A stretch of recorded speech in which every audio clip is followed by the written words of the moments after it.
Right, I am hitting live. Do it. Oh, come on. I don't have the... Okay, that's weird. Hello, everyone. Hopefully you can hear us and see us. Welcome to the Windows Central podcast. We'll be starting in just a second. My camera looks worse today because I'm not using my Logitech, because for some reason it cannot maintain more than 10 frames per second. So this is the built-in camera on the Surface Studio 2.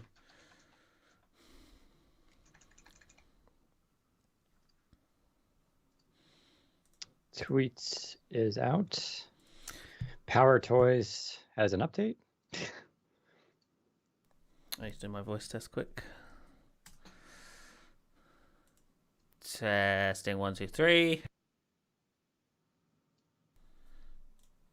Probably working. Testing 1, 2, 3. Sounds good. All right, I'm ready to go. 2 seconds. Oh, actually, I'm going to retweet myself from... I'm going to retweet myself from the Windows Central account because... that is just lazy. I can. I'm the boss. Oh, no, I'm retweeting the Lumia 800 thing. Okay. Because never miss a moment to talk about Windows Phone.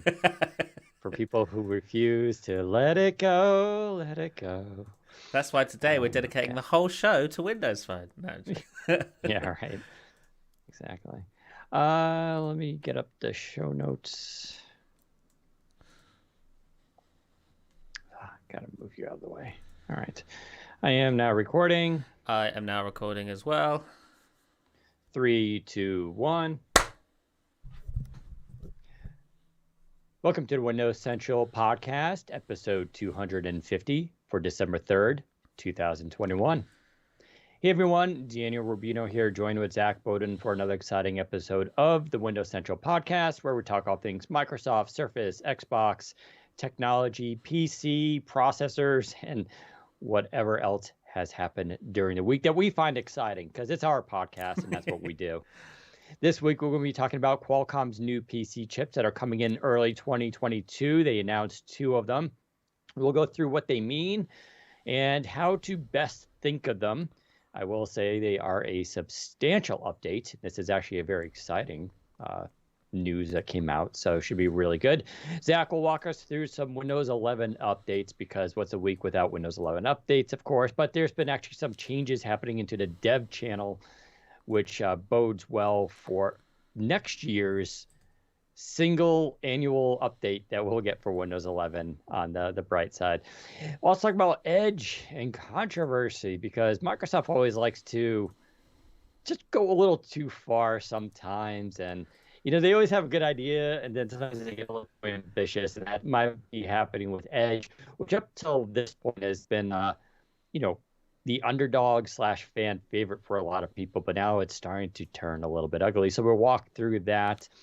Surface Duo news and updates, because Zach and I are still using the Duo and Duo 2, and we'll talk about what's going on there. We did do the pen cover review this week, and there's been a few updates, and we'll talk about those rumors about Android 11 coming to Surface Duo 1, as well as the December update for Surface Duo 2. And I'll let Zach tease what he knows there, because he's got the insight as usual. All I know is they're making progress, and some of the things that are happening are actually really cool, and it's things I'm glad we're going to see. Talk a little, just a hint about trackpads, because that's just my thing. But there was some news this week around haptic trackpads, again, which is good news for 2022 and what we expect there, which should be a bang-up year for PC fans and laptops. And then we'll also close out, I think, the thing of the week is going to be talking about the Lumia 800, which apparently turns 10 this month, which is pretty crazy. So I'll walk through that memory lane, because as we're joking before the podcast started, we'll never miss an opportunity to talk about Windows Phone. Not because we like it, but because if this was a Google algorithm, you guys would be jumping all over it, because that's what happens these days. Zach, how are you doing on this fine Friday? I'm not too bad. This week was a weird week, I feel like, because it was really hectic at the beginning of the week and over the weekend, because it was Black Friday and stuff. But then it really slowed down, and then we had the Qualcomm stuff, and that was kind of... I know you handled that, and I believe Jez sort of handled some of it as well. But then after that, it was just dead. It's just like, nothing is going on now. And I was like, yeah, and that's probably how it's going to be until the rest of the year at this point. Yeah, everybody's starting to kind of go into vacations and take it easy. And even I'm, slacking, although I still got a lot of stuff to do. My week was insane, Yeah. to say the least. So I was supposed to be returning from Israel this morning. Unfortunately, on Saturday, as I was over at my best friend's doing a Friendsgiving kind of thing, uh, that was the night before. I was supposed to leave for Israel on Sunday afternoon, and then I was in the middle of like dinner and hanging out. And we got an alert saying Israel basically just shut down its borders for flights. Uh, and then there was questions about when that actually went into effect, which would have been Sunday night, which would have been right when I was in the air going towards Israel. And so then there was panic about the trip, and the trip got canceled. And Intel called me 5 times because I just went to bed and slept in. I was like, well, I'm not going on this thing. If Intel called me 5 times, they'd be like, don't get on the plane. Because had I done, like, if I got on that plane and landed, I would have been quarantined for 3 days. Oh, God. And then probably shuttled back to the airport, Yeah. retested, and told to get out of the country again. So that didn't happen. And then I still had my tickets for Hawaii, and I could have gone to the Qualcomm events, but I already had the briefing info, and I was like, why am I going to fly 16 hours to go look at a processor? Sure, I could have seen people. If that's your thing, it's not mine. I do enjoy my friends and colleagues, but I don't need to fly 16 hours to go hang out with them for just a few days. And then, as some of you probably noticed on Twitter, that this podcast is a little bit more lonely this week as my cat Zoe has passed away. After 19 years, I want to give her a shout out just because if you guys remember, I used to use NVIDIA Broadcast. I used to promote it a lot on this podcast because it uses AI to filter out background noise. And I had to basically use it because Zoe was so loud. She would bust into the room and just start meowing, which was always hilarious, but a little distracting. And no longer do I need NVIDIA Broadcast. So that also ruined my week and why I didn't want to go to Hawaii because I've been pretty sad. But I don't want to dwell on that. You know, everybody has pets and sad stories, and, you know, I'm going through mine right now. But let's turn to that Qualcomm news. So this should be, you know, a fairly regular thing, as you guys know, that every December thereabouts, Snapdragon holds what's called the Snapdragon Summit. And they usually do it in Hawaii, and they basically pay for all the press to come out there, which I know sounds good, but as a side note, I don't like Hawaii, and I think it's just too far of a trip. I'd rather go to Florida or the Caribbean, you know. But it's a cool thing that they do, and they do it in Hawaii because a lot of people from Asia come over too, and it's kind of like this neat middle ground, I guess, for people. But they do this where they announce new processors. And so we didn't have one last year because of COVID. It got canceled. And there was just also no new processor really that kind of came out, except for, I think, the Gen 2. I forgot when a Gen 2 was announced for the 8CX. But they had some pretty big announcements. Now, I don't want to really cover the Snapdragon 8 Gen 1, which is their new smartphone processor. If you want that, go to Android Central. They've been talking all about it. They got all the articles on it. But basically, if you buy a smartphone in 2022, and it's a top tier one, you're going to be getting this, you know, and it's their latest flagship processor, and it's going to be really nice. It will be interesting if we get a Surface Duo refresh with this processor. My hunch is no, but they may try to. It depends on how much work I guess they would need to do on terms of reworking the board and stuff like that.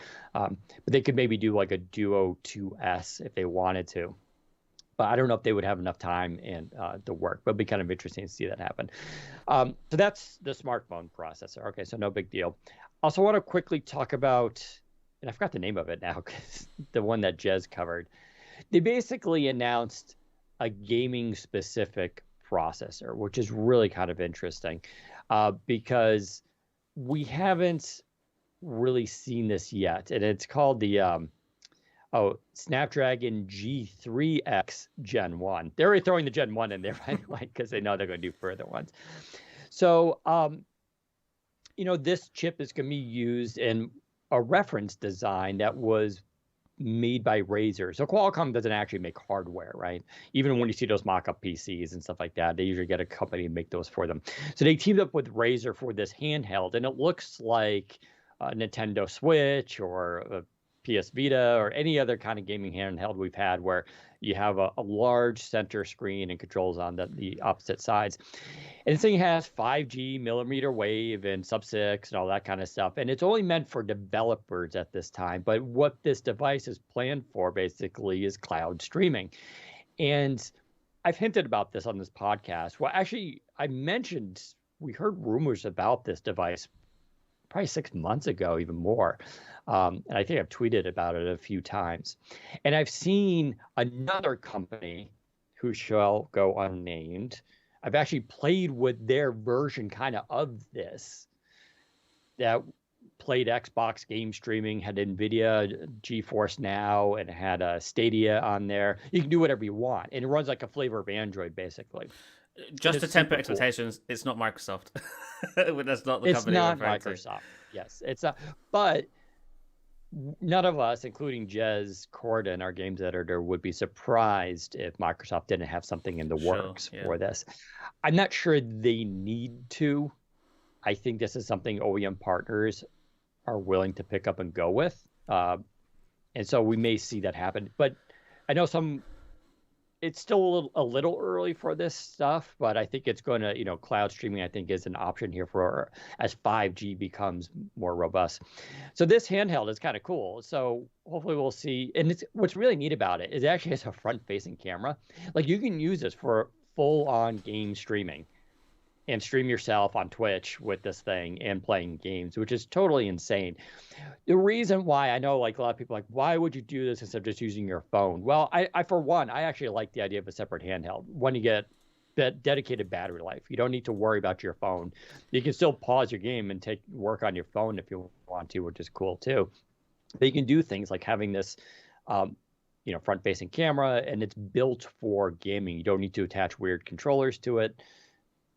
Plus, they get to max out the processor. That's kind of the thing here. This processor is designed purely for gaming, has a lot of GPU power, but it doesn't have as much thermal restrictions as your smartphone does because they can just do a lot more with it. So it's purpose-built, and purpose-built will always get you better results in terms of performance. And I think that's where the value is there. That said, I think it's a new market, very nascent. I think companies want to see how well this is adopted. Zach, do you have thoughts about this handheld? And would you be interested in that kind of thing, even for at-home streaming? I'm not too sure because the Nintendo Switch I feel like the Nintendo Switch is what kind of started this whole handheld gaming. It's kind of back. And I never found myself interested in the Switch. And then obviously the Steam Deck went on sale, pre-order rather, and I didn't jump at that either. So I'm not too sure if this has anything going for it that would convince me that it's worth going for. I think I have a Duo 2, of course, and cloud streaming works great on this thing. It has the dedicated screen for touch controls and whatnot, and that works great. And I think that's probably enough for me because I'm not a heavy. I'm very much a sit on a couch with a big 4K display and play with a controller. That's how I enjoy playing video games. I'm not really. If I'm out and about, I really don't feel like I can sit down and sort of focus on a game. So I probably just won't do it.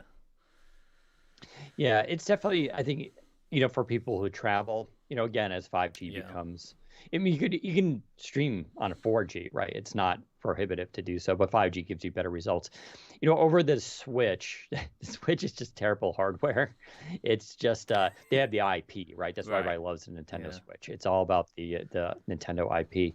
I know there's an OLED version out now, which is... It's nice, I guess.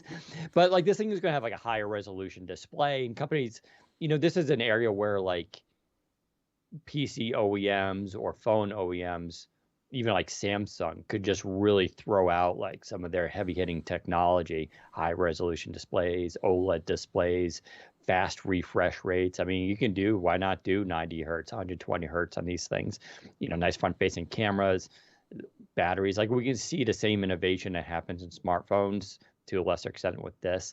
I think there's definitely going to be a market for it. As someone was asking in the comments, this doesn't really compete with the Steam Deck, which is localized discrete processing. So that's where you download games to the device itself. But Steam Deck can do game streaming.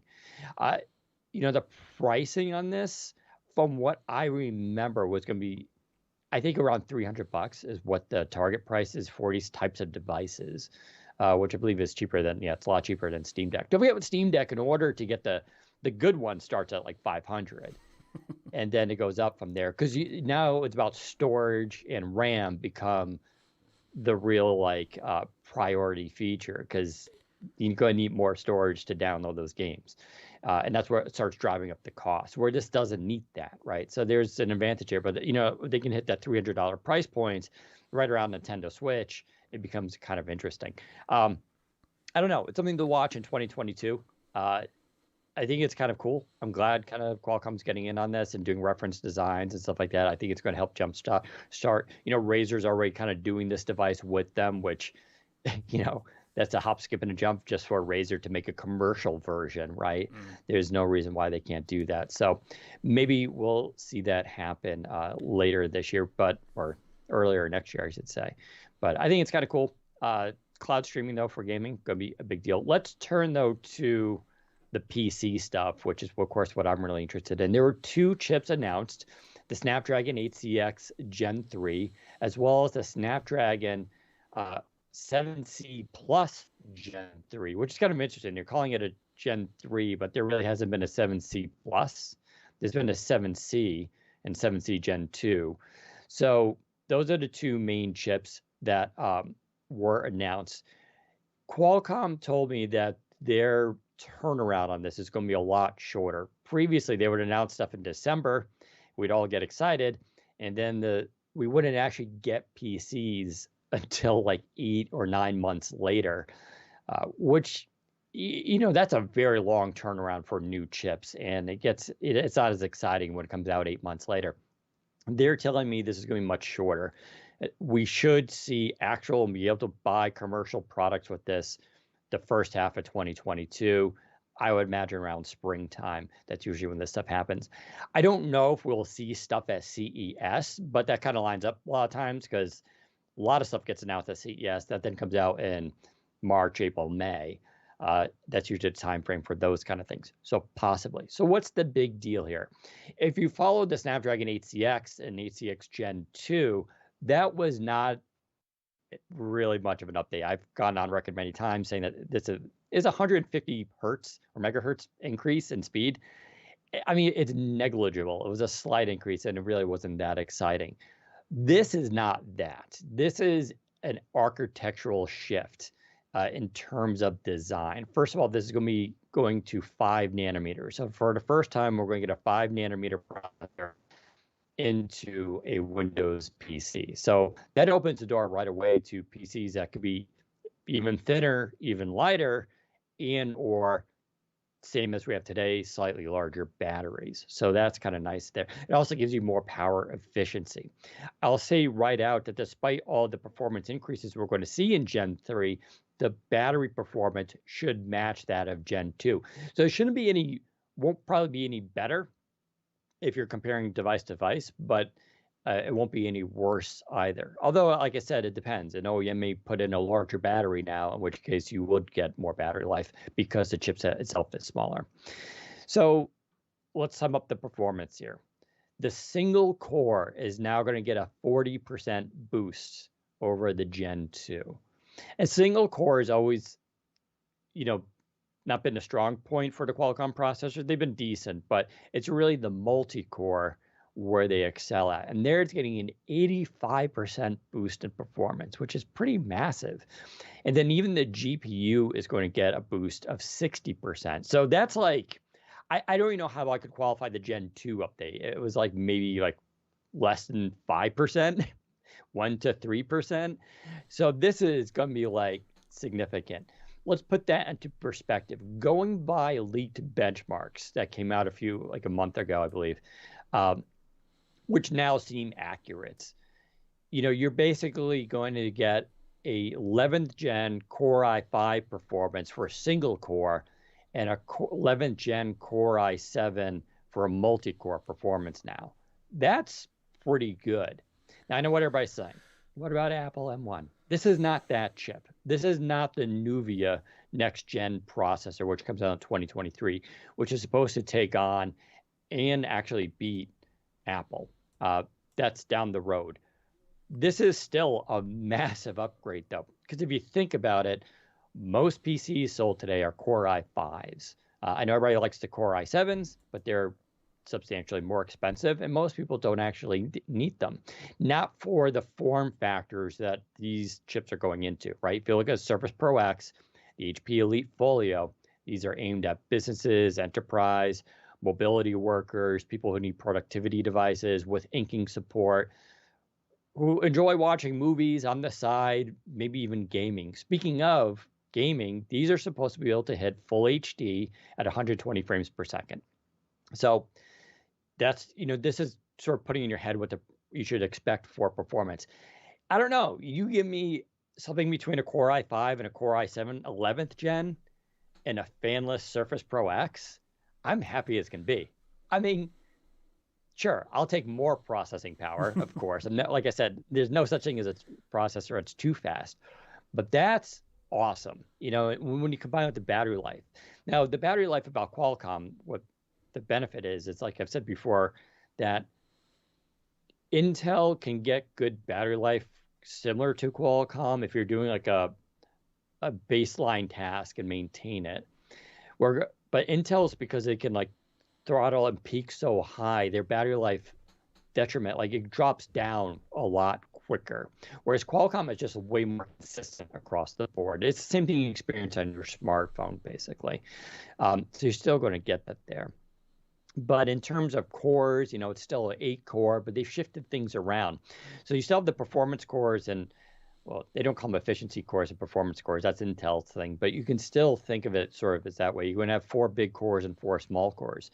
Those 4 small cores now are as fast as last gen's big cores, which is crazy. So that's like another way to think about this. Again, the small cores now are as fast as last year's big cores. And then they have one prime core that's even like gives it the really high things. There's all this stuff in here, of course, too. Is improved 5G with the new radio. There's some new AI on board. In fact, they boast a lot about the AI. And you may think AI is a buzzword, but like one of the cool things about the Surface Pro X, which is not available on any other PC, is auto eye correction. So when you're on a conference call, it auto moves your eyes, which is still insane. That's all because of Qualcomm. So you're going to start to see more of that, as well as echo cancellation and noise suppression is now built in for all the microphones.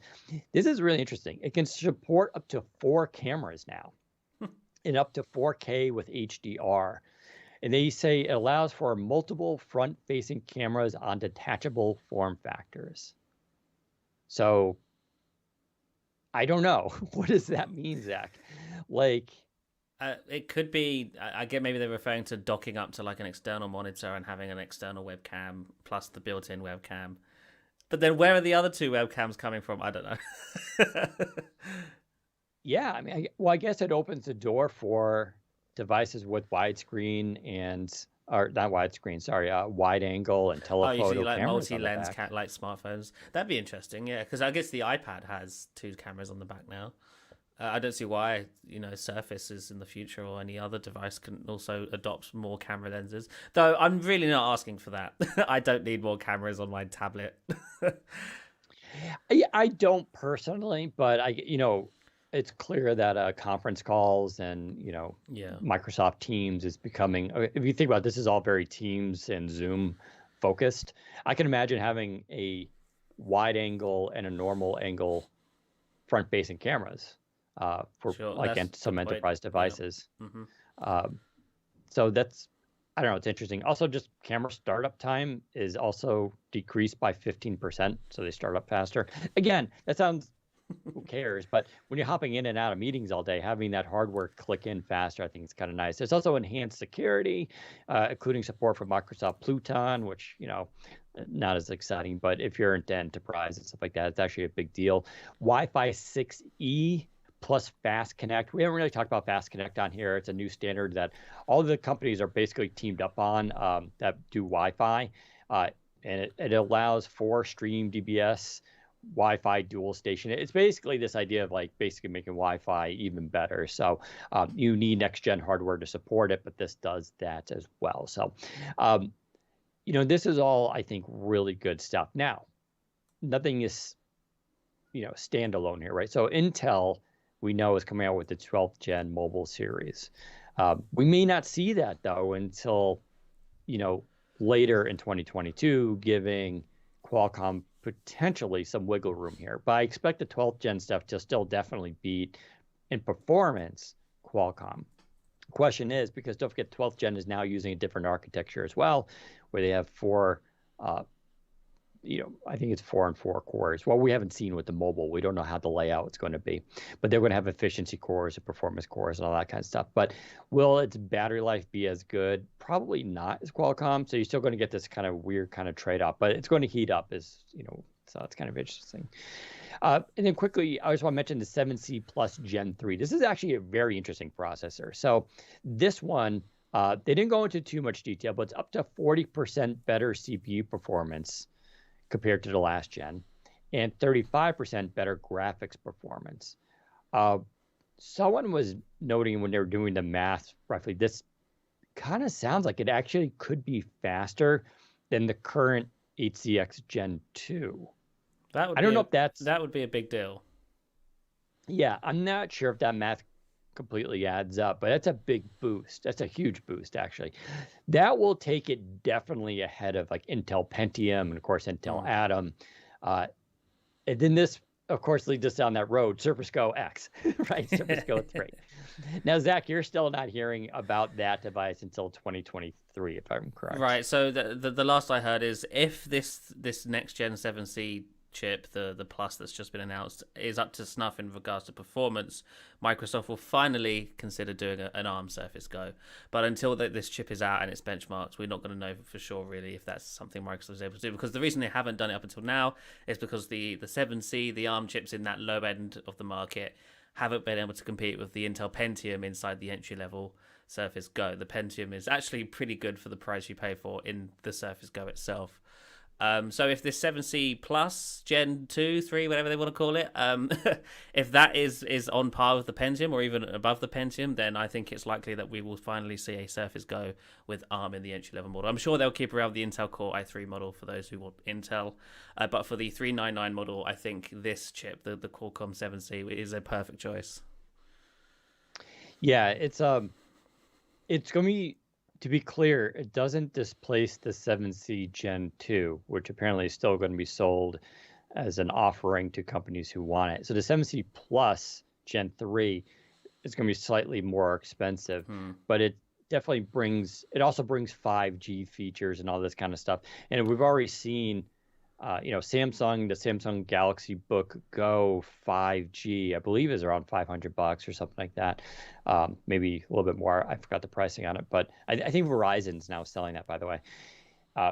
There's this idea of pushing 5G down into budget sort of devices, and this is going to kind of continue that. But even if Microsoft doesn't do a Surface Go 3 or doesn't do one for a while, no reason why HP or Lenovo or Dell couldn't step in and make a similar device and release it sooner. In fact, we've often seen that happen. Microsoft typically is not the tip of the spear on this stuff. So I think this 7C Plus Gen 3 is actually going to be very interesting for those of us who either want budget devices and don't like Intel, or we want that tiny form factor that's fanless. Remember, all these things are fanless, and it's really a big deal. And to have that while getting that performance. Now, in terms of bigger things, people, what about emulation and 64-bit emulation and x86 and all that? There's no news around that. As far as I know, whatever's in Windows 11 now is there. There's no Windows 11 magic that's going to make anything change. And so when it comes to emulation, what's the answer? The answer is brute force. You just keep throwing more and more processing power at it to the point where it doesn't really feel like a difference. I will say, and I might do an article on this, I don't have much to say on it, but I finally got around to installing Photoshop Elements 2022, which is what I use Photoshop Elements for all my photo editing. It's just perfect for me. I don't want Adobe Photoshop. But I'm running it on the Pro X. And it's the first time I've been able to run Adobe Photoshop Elements on the Surface, on an ARM device. And it's really good. It was awesome. I honestly couldn't tell a difference in it. I mean, again, would I take more processing power? Sure. But for my job in photo editing, this was great. So that's the first time I ran like a significant 64-bit emulated chunky software on the Pro X, and it was fine. So I'm pretty happy with this. But this stuff is pretty good. Like, again, I know Apple M1, people are going to keep mentioning that. Not every chip needs to beat the M1, though. I think people forget this, that and it's kind of a moot point because those are Apple products. And if you want a MacBook Pro and you just want a straight up laptop with no touchscreen and no inking and no 5G, then go get that device. But it really has no impact on the form factors that Microsoft and its partners are doing here with these devices. And that said, most people don't need that processing power, and it's just a fact. It's the same reason why you don't go buy a gaming laptop if you're in school right now and you don't really game often. Yeah, you could be like, oh, I needed an RTX 3080 in my laptop. Like, you don't. It's nice to have if you don't care about battery life, but you don't need that processing power. Yeah. So I think they're targeting this Core i5, Core i7 middle ground. I think is the right place for them at this time. We'll see with the Nuvia stuff. It's supposed to beat Intel, beat Apple, but that's a different chip altogether. Yeah. Real quick, Dan, your audio and video keeps cutting out, so if you've got any background processes running, just maybe try and close them. Before we move on from this topic, I do want to sort of, I guess, mention, this is the next chip, the flagship chip from Qualcomm. When is the next Surface Pro X coming? So that's a lot of people are asking for that. They were upset that the Pro X that just came wasn't really much of a new Pro X. It had the same chip in it, just without LTE. I think it's safe to assume that the next Surface Pro will be based on the Snapdragon 8cX Gen 3. They will probably brand it the SQ3, and it may have a few differences, just like the SQ1 and SQ2 did, but it will sort of primarily be based on the Gen 3 here.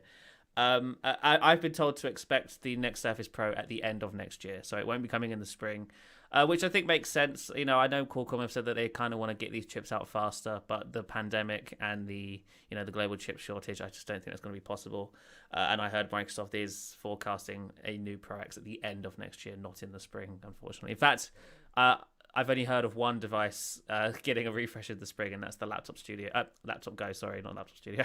That would be quick. No, the Laptop Go is the only one that I've heard is getting a refresh in the spring. Everything else is another time beyond that because of the chip shortage and whatnot. So yeah, that's what we're expecting for this Pro X, and I'm sure that will also bring 120 hertz display, 5G, Right. And maybe even Thunder. Do these new chips support Thunderbolt or Thunderbolt speeds? No, they don't. Okay, no mention of Thunderbolts. Still, dude, Qualcomm and AMD are still on the outs. Yeah, that's just going to be the limitation you kind of face. By the way, in terms of my quality, I don't know what else I can do. I'm not streaming anything. Okay. But I'll try to keep an eye on it. Yeah, it was curious. You mentioned about the Surface Pro X, the 120 hertz refresh, right? So like there's a reason why they called out gaming at full HD at 120 frames per second, even though there are no 120 hertz Windows on ARM devices currently, right? So it's kind of like a weird thing, but it's clear that the reason why they're saying that is because we're going to start to see, along with the support built into Windows 11 for this, we'll start to see 120 hertz ARM devices with variable refresh. I wouldn't also be surprised if we start to see some sort of device with haptic trackpads, which we'll talk about a little bit later. But all this stuff will come into the ARM stuff. So I think this is nice news. I think it's exciting because as far as I can tell, this is the most substantial boost in performance for Windows on ARM we've seen yet, ever. Yeah. And Microsoft, between all... Qualcomm, I think it was Qualcomm, at the summit, they had Panos Panay sort of have a chat with him and stuff, and they sort of teased that there would be more Windows on ARM news at Build. I don't know what that could be.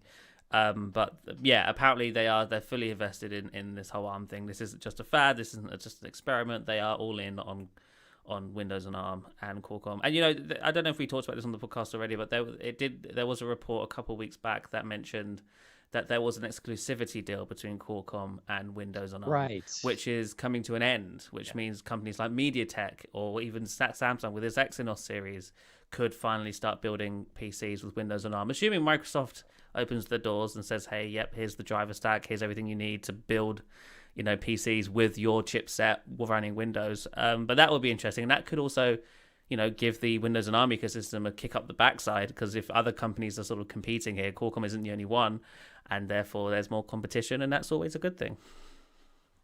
It's a very good point. Rich Woods over at XDA broke this story, and it was really interesting. It does explain why we haven't seen MediaTek or Samsung up until this point do anything with Windows and ARM. Although I think Huawei has done its own kind of chips, but Huawei's in its own land right now. So, but it does explain why that happened, and it makes sense. Qualcomm's a huge partner, and if anyone was going to be, if you had to pick one company to really go all in on Windows, it would have been Qualcomm, right? And it wet the deal by giving them the exclusivity on it. Like, sure, you could have given it to all companies, just been like, hey, Qualcomm, MediaTek, you can go at it, right? But there's less incentive for them because it's a tough market. And we've seen that. It's a slow burn market. It's better. I keep saying, ARM is better this year than it was last year, and it's better than the year before. Like, it keeps improving, but it's a journey, not a race.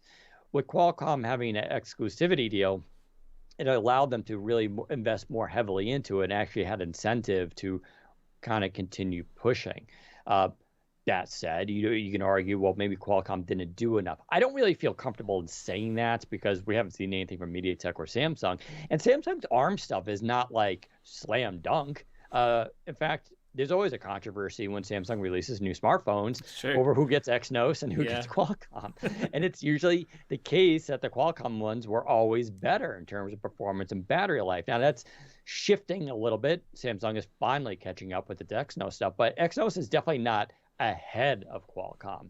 In fact, no one is ahead of Qualcomm in terms of these types of chips. But MediaTek just announced a new flagship processor, and they're starting to ramp up. So, maybe we'll get to see some of this, but we'll see that competition, I think, is now good, right? Now the market's becoming a little bit more mature. Now you want other players involved who now see, there's actually a market here that we can invest in and take away from Qualcomm. So I think that's going to be fun to watch too. But yeah, I'm still very excited about the ARM stuff. But, like I said, 2022, it's going to be better than 2021. 2023 will even be better than 2022. All I know is I can't wait to get a Surface Pro X with an SQ3, 120 hertz, new Slim Pen 2. Give me an updated camera or cameras, and 5G. That's all I need. Give me that and the Surface Duo 2 or 2.5, and I'll be very happy. So we'll follow the news. Who will be first to release the device? I'm going to say HP. I don't know that. HP do seem to be on the ball when it comes to. I would like to see Dell jump in the ring because they haven't done so yet, right? They are the only. I think they're the only OEM that has. Or maybe Asus hasn't either, and Acer and stuff. But out of the big three, no, Asus has. Oh, they have. Okay. Asus definitely. They were one of the first ones. Oh, you're right. They had the Nova book, which was terrible. But yes, they did. They've just kind of made straight up laptop ones that weren't that exciting. Lenovo could also be there. Lenovo's been very bullish on always making these types of devices. I would love to see HP update the Elite Folio, one of my favorite devices, with the changes I recommended with this processor. Man, that will displace my Pro X for a little while because I really like that device. So we'll see. Fingers crossed. CES, we'll hear more. If not, probably in the not soon after. So that's kind of cool. Zach, I've been blabbing for a while here. Why don't you go through Windows 11 and what's new with that OS? So last week, as did most people, Microsoft took a week off from releasing builds, but they were back this week with build 22509, which actually has some notable improvements in it, responding directly to feedback that people have sort of talked about regarding the shipping build of Windows 11. So starting with the start menu, Microsoft is adding a couple of more layouts to the start menu. Now, these aren't drastically different layouts. They're very much sort of the same look and feel. But a lot of people were complaining that that you couldn't increase the amount of pins or decrease the recommended feed or vice versa.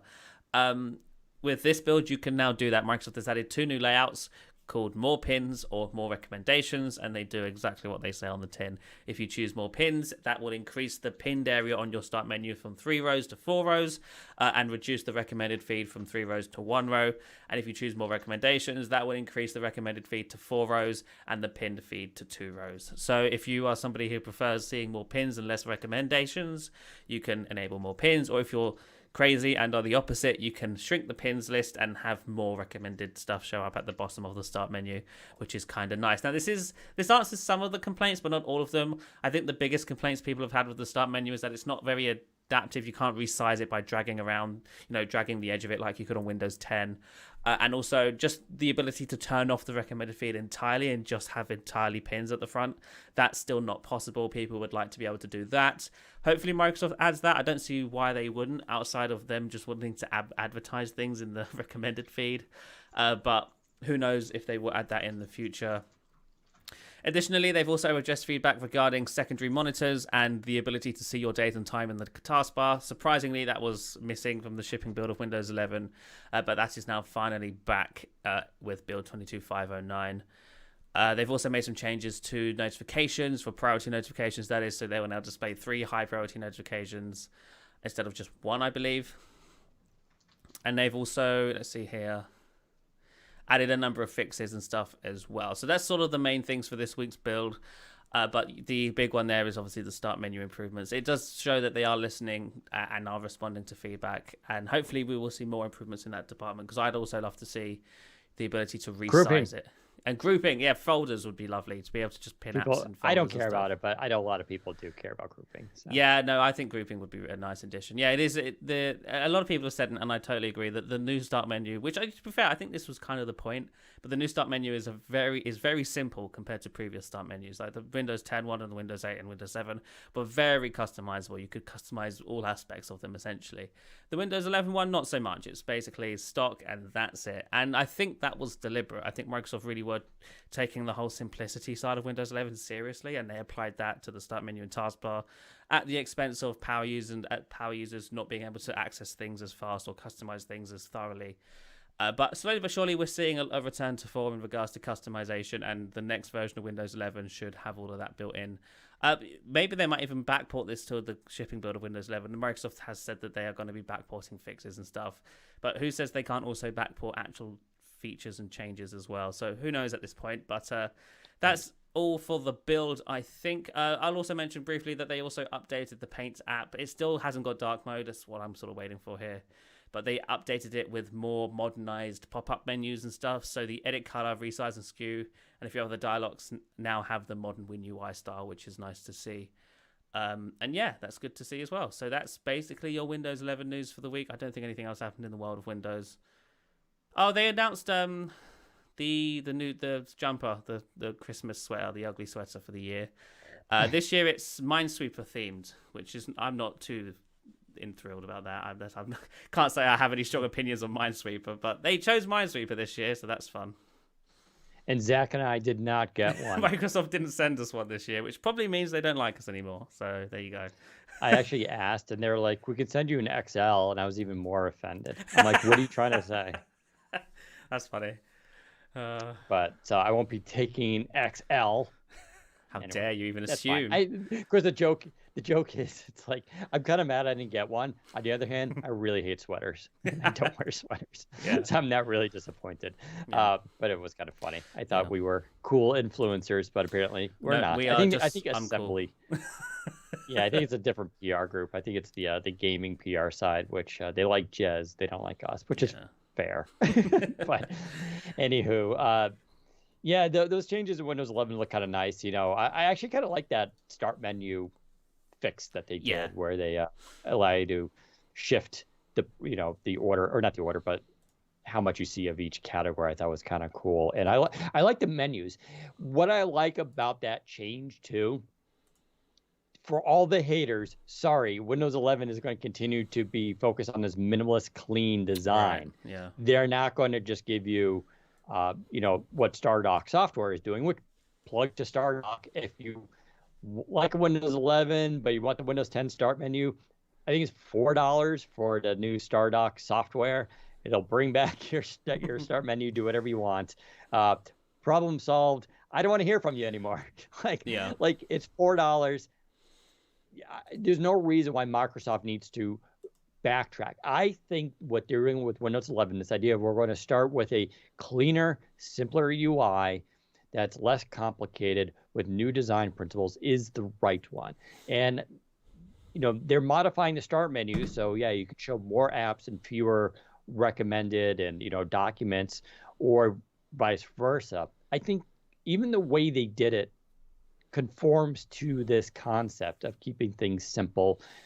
It's still very smartphone-like, but I'm glad they're getting away from complexity with what Windows is. That doesn't mean, I know people want right-click on, and drag and drop and stuff like that. I'm not saying that stuff shouldn't come back, but I like this idea of a measured approach. And we talked about this before. It's not that they removed things. People keep saying that. Why they removed the clock from a second display? They didn't remove the clock. They rebuilt the entire taskbar, and they didn't add that feature in there. So what they're doing is they wiped the slate clean on like the taskbar and a lot of the start menu. And they're slowly adding features back, one, where it makes sense, and two, where there's actual demand, not three, because some legacy nerds still really, really, really want it, even though they only represent like 1% of the actual market who, values that stuff. And I think it's a smart decision. It may annoy some people, but I think this is a way to keep Windows 11 clutter-free, less complicated, and more user-friendly. That's what they're trying to do. They're trying to appeal to more consumers. And you can't say that, like, people always rag on Microsoft. Oh, they don't get consumers. Oh, they hate consumers. They're all about business. And here they are trying to make a very consumer-friendly operating system. And who's ragging on them? It's not really enterprise. Enterprise can take their time doing updates. They don't really care. It's the hardcore nerds. And it's like, you can't have it both ways. So yeah. I like what these changes are doing. Like I said, I still want to see more features come back, but I want them to smartly evaluate what's being used. For instance, we joke about widgets. The widgets thing, it was a nice attempt. Yeah. I think it looks cool. I'm not using it at all. No. And I'd be shocked if people are really using it in large numbers. And I'd be shocked at that feature. Either they're going to do one or two things. They're obviously going to try to build out that feature, maybe open up to third parties at some point to spark more interest, or they'll eventually get rid of it. But I don't, and this falls into the whole, we'll fade now into Edge.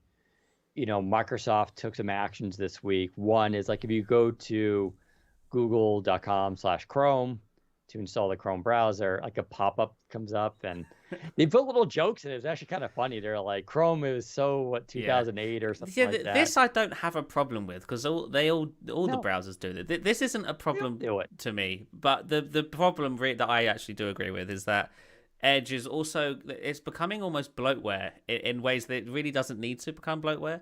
Like Microsoft is building in functions that don't need to be built into the browser. One of them, which was the sort of height of the controversy this week, they've added a buy now, pay later service into Edge. It's not Microsoft's own service, it's a third-party service. Microsoft has partnered with this service. I don't know their name. And a lot of people are like, no, why? This is unnecessary. And also, buy now, pay later services aren't the best services. Some of them are very bad. Sketchy. They're sketchy. For sure. It's not a good idea, or it's a sketchy idea to push people into going into debt. Right. Because that's what you're doing, right? It's loaning out. You're taking a loan and these aren't like a car loan. That's forgivable. Or you get a house. Yeah. Forgivable. We're talking, I've seen like these things. It's like, here's a $10 item.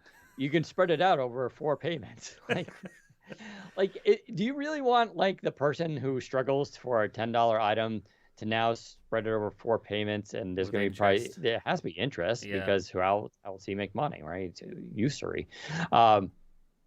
That to me does feel meh.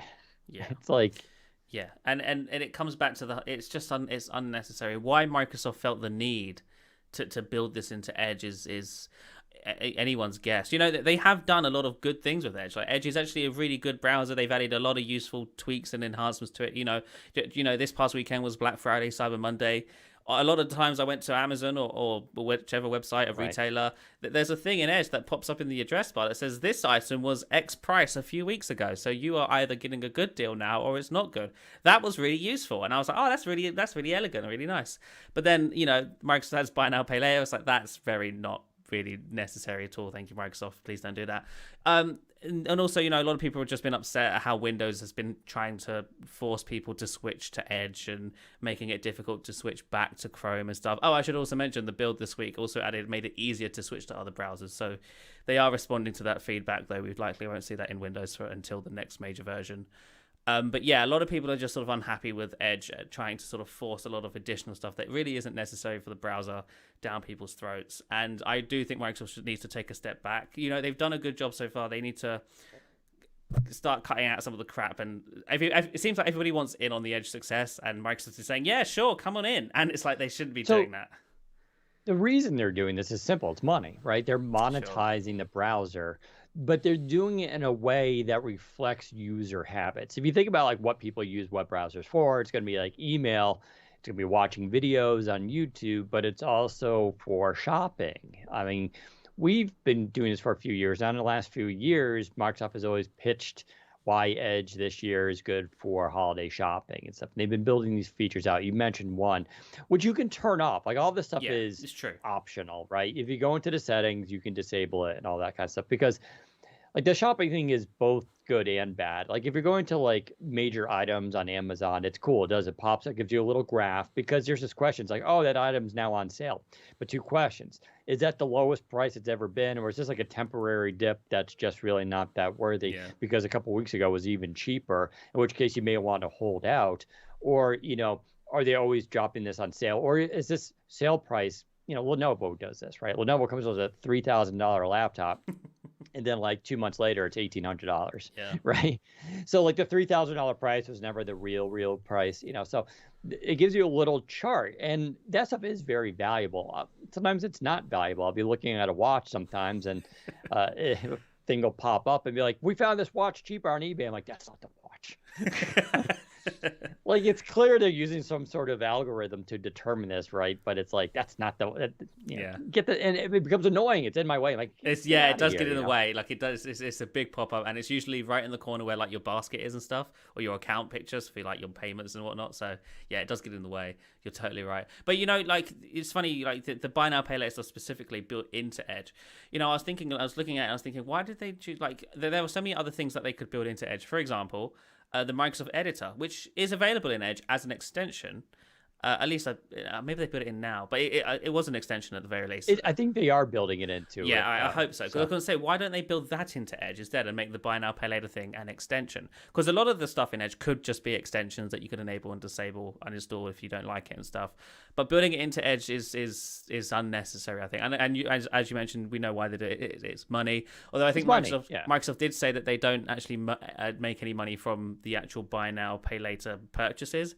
But I'm sure there's another deal elsewhere where Microsoft is benefiting monetarily. So yeah, that's what it is. And Microsoft, I think, needs to step back and just sort of think about how Edge comes across, because Edge is, it's a Microsoft product, but it's also the default browser within Windows. Could you imagine if Apple added a buy now pay later service into Safari, for example? It would never happen. And also Google hasn't done this with Chrome either. Like Microsoft is the only company who has done this, and it just doesn't look good. It doesn't look great, and it looks tacky. Yeah. It looks tacky. Yeah. And like I said, I get it, because they're trying to see how people are using browsers and then come up with creative ways to enhance that. And so far they've done real, collections has been really awesome. And, the ability to send web pages between your phones or other PCs has been really cool. The history button, they even have the snapshot button now where you can do a web capture and you can do the whole page. They are building stuff into it that used to be third-party extensions. And I know people are like, just go use extensions, but I would argue extensions are still kind of user hostile, or rather it's a sea of you don't know what you're getting. Sure. And how many times have we seen, extensions, especially on the Chrome store? Oh, sorry, they've been selling your data. Oh, sorry, it actually was injecting code into your browser. Like that's real, right? And extensions can be problematic. Plus, not everybody wants to have 30 extensions installed into their thing. and you want to give users out the box the best experience possible. So I understand they probably had a committee meeting. So I was like, hey, how about we try this? And that's what happens. That said, they seem to be pretty responsive. Yeah. And I wouldn't be surprised if we see this feature kind of be taken out. And, they've been modifying things as they go. As a whole, Edge has been very successful and very good. Sometimes they do overstep their boundaries. And I think I personally don't care about this too much. I never use the buy now, pay later stuff. I would never think of it. That said, I'm not mad that people are complaining about it either. I think it's, smart that they do. As far as the default browser thing, it's a little complicated because Windows 11, specifically like things like the widgets is powered by Edge, PWAs from the store powered by Edge. So, when people say, oh, they want to, hijack your default browser. It's not really. Your default browser is your default browser in terms of like if you want to use Firefox, use Firefox. But if you click something in the widget and it then forces it to open an Edge, I get why you wouldn't like that. I don't consider that hijacking your browser, though, or forcing you to use something. It's inconvenient, I get it, but like, iOS does this as well when you use built-in Safari stuff, right? I think they can get around it, but they want to ensure that they can't guarantee if you click the link, it opens in Firefox, it's going to look and work the way it's supposed to.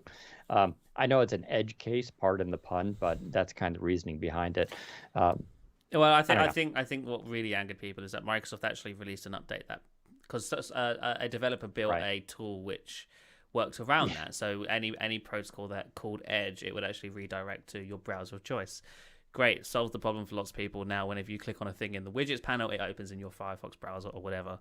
Then Microsoft released an update that actually broke that, so that that tool doesn't work anymore, and it will open Edge again. So a lot of people got annoyed at that, and I can see why people got annoyed at that. It's like, it was working fine. It worked fine in Firefox. What are you doing, Microsoft? And Microsoft like, no, actually, we want you to be using Edge for this, please, thank you. And Microsoft, just respect people's browser choices. I know you really, really want Edge to be the number one browser, but I feel like there are other ways to do it than just forcing people into it in weird, random circumstances. Just make a good browser, and the people will come, as they say. That's true. All Microsoft needs to do, real quick. All Microsoft needs to do is make Edge Chrome, but without Google. That's all they need to do, and they've done it. Basically, they're basically there, and now they're adding additional stuff on top that's making it less viable or less attractive to people who aren't using it. Like people are going to start hearing, oh, it's got bloatware in it. Oh, it's got all this extra stuff that I'm never going to use. So they won't switch. It does feel like you're cramming a little bit too much in it. Although I will say this week I had to use the PDF feature built in to sign a loan agreement from Samsung. I was really impressed by what you could do with that PDF editor. Nice. Yeah, that's nice. Yeah. Like I was like, I didn't realize you can edit text, like put in because when you're in this industry, you're always getting loan agreements from companies and embargoes you have to sign. And a lot of times so they'll send you a PDF and I'll have like missing boxes that you need to put in your information. So you need a PDF tool to do that. And it used to have to be like a third party thing. And you go down to Adobe Acrobat and there's like, but I was able to do it right in Edge. I could just select the text box, type in my name, and then I could sign it with a little thing. I was like, wow, this is actually way easier than it used to be. So they do clever things. But I would also say this is capitalism, right? Being a successful company means pushing the boundaries up to the point where you can't do it anymore and you get pushback, right? Apple's made decisions that have been user hostile before. Google does it all the time as well. And sometimes you don't know it's going to be user hostile until you see feedback, right? That's negative. Yeah. So I think they're supposed to sort of push things to see how much they can get away with. Facebook does this all the time, right? In terms of privacy stuff.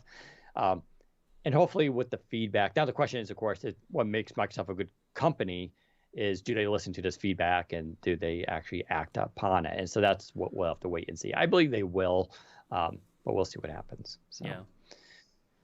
All right, let's move on to Surface Duo and Surface Duo 2. So quickly, we did post the pen cover review finally after, I believe it was, 2 weeks? Yeah, 2 weeks. Are you still using the cover, Dan? Well, look, I got it right here. Are you using it with a pen on it all the time, though? I do. I got the pen on you do? Okay. I don't. I've taken the pen off. I mean, the pen sticks way better on there without a skin on top. Sure, I yeah. mean, that pen is. Let's see if I can do this without breaking it. See, Yeah. holding.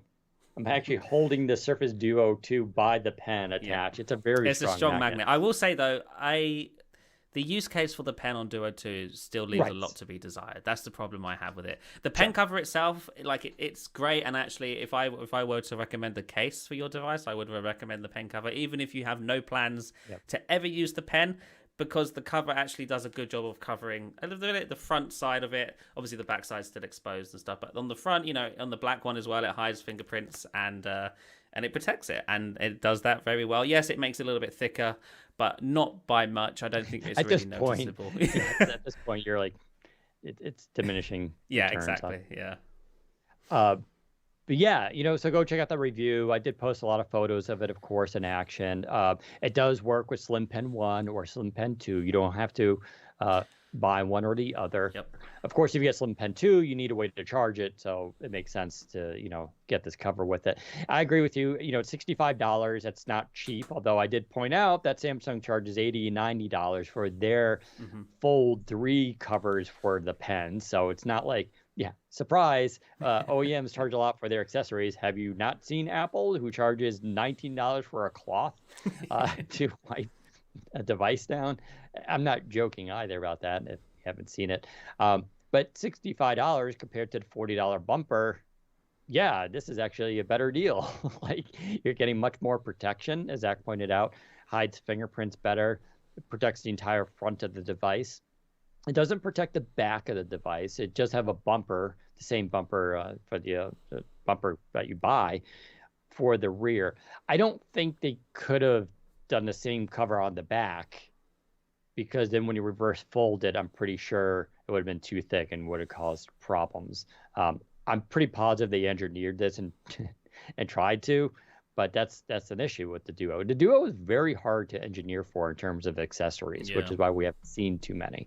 But yeah, I'm leaving the cover on. I'm very happy with it. I think, as you mentioned, even if you don't use the pen a lot, it's a great option, even just for the protection. So they did a nice job with it, and it fits so seamlessly. It's actually interesting when you don't even have the pen on it. It's almost hard to tell that it's on there, despite it being slightly thicker. And I've talked about this before. If you don't, why didn't they build this into Duo 2? Well, as the cover proves, the cover is thicker on one side than the other. They would have had to make the device thicker, and it would have been heavier, and it would have been more expensive to do so. And Zach's right. There's not a ton of pen cases yet, use cases for Surface Duo 2, though it's getting better. We did see OneDrive photo editor now has the markup pen feature. And their Outlook now has, you can ink in Outlook, basically doing an email and send sketches and all that kind of stuff. With a math teacher chimed in on Reddit and said, yeah, I use this with my students when I'm doing math stuff. I can quickly show them an equation or something, mail back. I was like, oh, that's kind of cool. So Zach and I don't quite use the pen a lot yet, but they are clearly adding experiences. Zach, that's a cue for, did you want to tease one experience? Which one are you referring to? I'll just mention all of them. So yeah. Duo 2. So the pen, as I mentioned, the pen experiences haven't been all that too great so far. But I have been told that they are working on additional pen experiences. For example, they will be bringing the ability to program the pen to open an app of your choice at some point. I don't think that will be in the next update. I have heard the next update will actually have the ability to to click the top button to open OneNote, though, so that's a start. That actually solves a big problem for me, because one of the issues I have is that to start taking notes is you have to take the pen off, open the device, unlock the device, swipe up, find OneNote, tap on OneNote, wait for it to load, then you can begin writing in OneNote. With the next update, assuming that feature's actually in there, you just open the device, tap the pen, OneNote's open and ready to go. That's a lot quicker. That's a great start. And then obviously they'll eventually add the ability to actually customize that pen button and move it to do something else. So instead of OneNote, maybe you want to open Evernote or something. And I've also mentioned this before as well, but they're also experimenting, maybe even planning to bring to at some point the ability to ink on the lock screen, which would align the Duo 2 with the Galaxy Note series and the Galaxy Fold, which can already do inking on the lock screen. and that is a big deal because that sort of eliminates the logging in part, which is still required, I believe. So yeah, that would be a great addition as well, and that I think would actually make the inking on the Duo 2 a lot more viable for a lot of people. The quicker you can get into the inking experience, the less of a barrier between the user and the device there is. Yeah, I mean, clicking the button to launch OneNote, I think is going to be a big deal. Yeah. Like, it just, because right now that button does nothing. The only thing that Bluetooth does with the device is gives you the battery life, but it's clear that, and they're in a pickle, right? They don't control Android, and they also don't want to spend a ton of resources customizing something of which they believe Android is going to eventually do anyway, which we talked about with the Android 12L and stuff. This idea, there's not a ton of inking apps on Android. Right. I know Samsung has a bunch of custom apps that they made that do inking, but outside of their own ecosystem, Android kind of sucks. If you go to the store and you're like inking, you'll get a couple of drawing apps, but there's not a lot of, regular apps that make use of a pen yet because they're just not. The only one that's really done anything with inking has been Samsung, and Samsung just brute forces it and just goes, we're just going to do everything ourselves. Microsoft doesn't want to do that, but with 12L, we're expecting inking to basically take on a bigger role. And Microsoft itself contributes, like it's inking. If you notice in OneDrive, in the photo editing app, and in Outlook, the pen inking module is the same. And that's like a toolbox that Microsoft has released so other app developers can do it themselves and put it into their own apps. And not every app needs inking, but some apps would definitely benefit from it. And so Microsoft is releasing its own dev APIs and tools for this experience so that other companies and other software manufacturers can start adopting this stuff. Until that happens, the pen experience is a work in progress. I feel like I want to do more and go faster, obviously, but it's clear that they're taking the necessary steps to make it better. There's no doubt the pen experience is way better on Surface Duo 2 than it was on 1, and it's going to get better. So the OneNote thing and programming and eventually even inking on the lock screens directly, I think is going to be a huge step in that direction. So that's very cool. We should also mention your phone. A lot of people don't know this, but your phone when Surface Duo 2 was weird. Not only is there no apps feature, it just streams the screen, which is not great, but you can only use your phone on one PC at a time, which is very, very weird because every other Android phone, you would go to a new PC, you would log in with your Microsoft account, and you launch your phone, and it goes, hey, we see this phone's on your account, and it brings it in. And your phone just works now, and you can have it on multiple PCs. It's one of the coolest things about your phone, that and it supports multiple phones. For some reason with Duo 2, you can only have it on one PC. And once you set it up on that PC, it was set up on that PC. Like if you want to go to a new PC, you basically had to reset the apps and wipe them, and then go through the process of signing it in, and then it would work again. That got fixed this week. It's in your phone beta at this point. It's still a little bit clumsy. You need to kind of manually add it using a code this time, but it works now. So you can actually add. Most people aren't going to have more than 2 PCs. Let's be honest. Dan Rubino has 8, so it's a pain for me. But most people will be okay with this. I'm just glad because now when I've been using it with Surface Laptop Studio a lot. Now when I go to that device, it's nice. It just, kind of logged in there. So again, that fix is coming as well. So that's kind of cool. I will also say I'm cheating a little bit. I did sideload the latest Microsoft Launcher beta. And the old joke used to be seems faster. I will say now it seems smoother.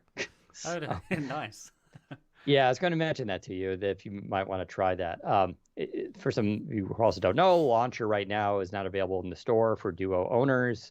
Apparently, it's some kind of bug, and it's only going to be done through the system updates. But this bug will, we think, eventually be fixed, and it'll be back in the store at some point. But although Launcher doesn't have any new features I can point to, I will say it definitely, the animations and the app swiping definitely feels smoother to me, but totally placebo. Is the open animation fixed now? When you tap on an app, does it zoom? No, I didn't see that. Okay. Lame. But I think some of the animations are better. That's good. it's hard to say. I don't want to be placebo, but I prefer it over the version before. So I presume this will be shipping with the December updates, which is nice as well. Zach, why don't you tell us about status Surface Duo 1 in Android 11? So yeah, it's almost here, I believe. I think it depends. They have a final build, and I believe they deem it to be the final build of Android 11 Duo 1. At this point, it's in certification, so obviously there's a period of once they've got a final build, they need to test it and then ship that off to Google for Google to then verify it as Play Store compatible and certified. I believe we're in that process, and that can take anywhere between a few days to apparently up to 2 weeks. So depending, we're cutting it close to this point. I think Microsoft, they just sort of go on vacation from mid-December onwards, so it may be here before then. But if it's not here by the end of, the 17th of December, I think we can say it's not coming this month, because Microsoft do like to take December off. So yeah, it's still up in the air at this point, but it is done. And so if it isn't within the next couple of weeks, it will certainly be in January. So it is done. It does exist. It's not this thing that just is like what's the word? Vaporware. It actually exists, and it is done, and I'm told it's on its way. Regarding what's actually in the update, obviously the Android 11 stock features are there, so that's nice to see. But outside of that, nothing really substantial that we haven't seen before on the Duo. Expect the same sort of UI and UX as the Duo 2. So the wider notification shade, the ability to span apps, perhaps smoother gestures, and obviously lots of bug fixes. But I don't think everything. I don't think it'll be like a comparison 1-to-1. I still think the Duo 1's gonna, especially with the gestures, are still gonna have issues, because I think the gesture issue in Duo 1 is a hardware problem with the touch digitizer itself, rather than with just software optimization. I'm sure they've done their best to improve it, and maybe it will be improved. But I still think you're gonna find sometimes swiping up, it sort of snaps back on screen and stuff. But yeah, obviously there's no glance bar features because there's no glance bar on Duo 1. But yeah, so that's coming, and be excited. Yeah, it is kind of funny. They've been so long on the Android 11 stuff that like people are like betting like it won't happen. But no, it's definitely going to happen. Yeah.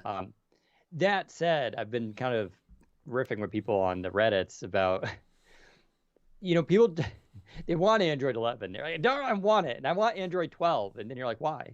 I don't know. It is this thing, like everybody just wants it because it's new and it's supposed to be better, but they can't actually articulate why that is. And I'm not talking about Android 12L, which is something different.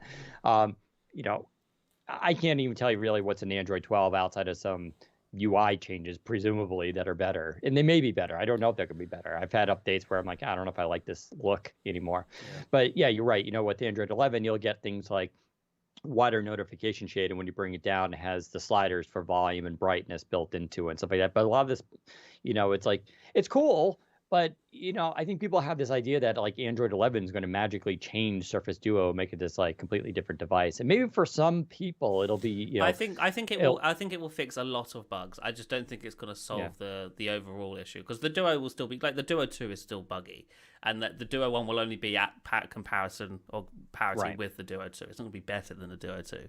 But yeah, like it will be certainly better than Android 10. Android 10 was a nightmare on the Duo 1, and Android 11 will certainly be better.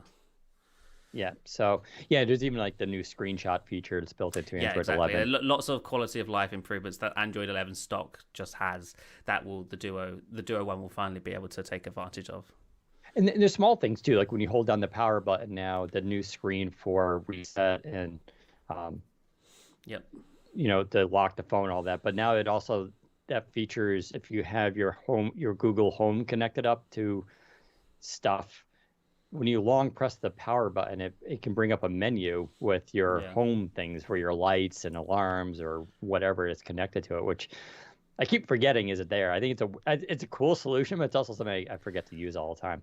But it's kind of cool. So there's a lot of these small things, but yeah, it's not like night and day. So, but we'll follow that and see what happens. Let's move on quickly to trackpad news, which I don't want to spend a lot of time on because I've hammered it. But there was an announcement this week that Boreas and Cirque unveiled GlideSense trackpad module with the haptic piezo haptic trackpad technology. So there are two major companies right now. There's actually a third that actually wants to talk to me, and I haven't been able to respond to them, but that are doing haptic trackpads now for Windows. One is Sensel.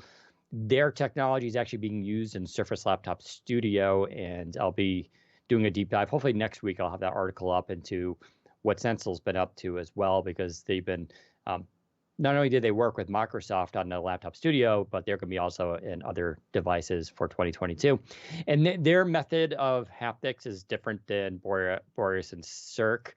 Hopefully I'm pronouncing that right.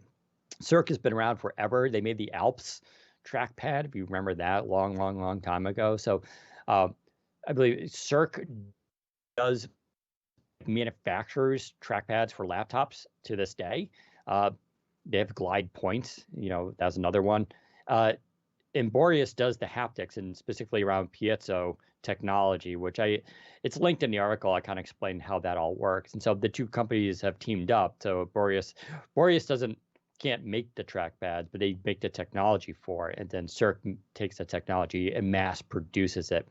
And all this means is that this Glide Sense, is going to be something you start to see in laptops in 2022 from major OEMs. And it's a really good thing because, especially on devices like the XPS 17, where you just have like a dinner plate for a trackpad, but it wobbles, right? Because it's a physical thing that moves up and down. It can break. It's not as accurate. This solves that. These trackpads are much more accurate than existing hardware on the market. They also can do things like force detection, which is a new access to detect on. And although Windows 11 doesn't make use of that yet, it could in the future. So if you're on an image and you long press with two fingers and you start pressing harder and harder, the image could maybe zoom in. And then as you release your fingers, it zooms back out. Like, these are all potential things that, and even if Microsoft doesn't do it, there's no reason why an OEM couldn't make its own drivers and do its own experience to enhance that. And that's probably going to be the first step you see with this stuff. But it allows your trackpad to be very smart in that sense, giving you new, or maybe even like doing three fingers, and as you press harder, the web page will start to scroll, and the harder you press, the faster the scrolling will go. And so you don't even need to that'd be really good if you're reading a document, for saying, so instead of scrolling with your finger and keep moving it, you just lightly press onto the trackpad and it'll start to adjust the speed based on how hard you're pressing. So this stuff is it's a new modality to think about in using PCs, and it's going to be very cool. And even our own headline was it's going to take on Apple's Force Touch. The funny thing is, Apple's Force Touch sucks. It hasn't been updated since 2015. And their solution at the time was really interesting and groundbreaking, but it's still basically just a little motor that vibrates and it doesn't move. And they have very good haptics. That's what is good about Apple. But they don't do actual force detection, and doesn't have all this. It's not as sensitive as the piezo and even what Sensel does. So these actually can leapfrog Apple, unless, of course, Apple updates theirs. But Apple hasn't done anything with the trackpad in about 5 years, I believe. So this is going to be just really cool for new laptops. Microsoft is already on board, like I said, Surface Laptop Studio. Windows 11 already has now features built in that has a slider. You can control the haptic kick.